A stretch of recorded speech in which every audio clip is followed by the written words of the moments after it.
dunay nangutana nato og unsa may sayop sa Bible alone nga pulong sa Dios man kanang Biblia. Simple ra maigsuon, usa ka punto nga makaengko nga sayop ang Bible alone. Tungod kay kana wala gyud na hunahuna ni Kristo. Wala na sa hunahuna sa mga apostoles.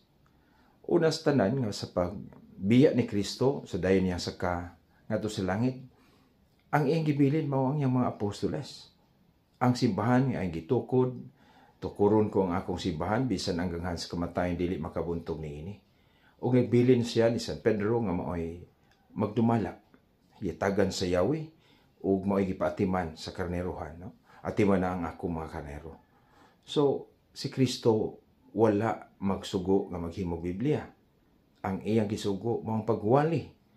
Dili ginamit gani ang mga sinulat nga isulat sa mga apostoles, kundi igamit nila ang mga nakatunan nila, ang aktual nga gitudlo sa Ginoo. Ug ang mga apostoles nakahuna-huna sa pagsulat, wala magpasabot nga ang pagtulunan ni Kristo i-contain na lang ni anang usa ka libro. Mao nang sayop ang Bible alone nga pagtulunan tungod kay unas tanan si Kristo dili Biblia iyang gibilin, kundi ang simbahan.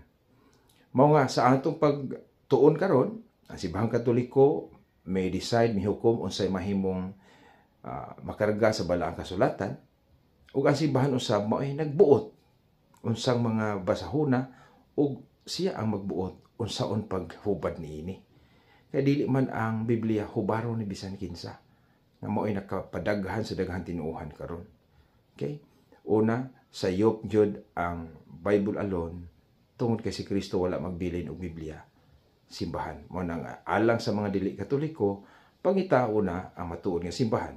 Kaya ang matuod nga simbahan maugay gitagaan ni Kristo sa matuod nga otoridad sa pagsangyaw alang sa kamatuoran ug alang sa atong kaluwasan. God bless.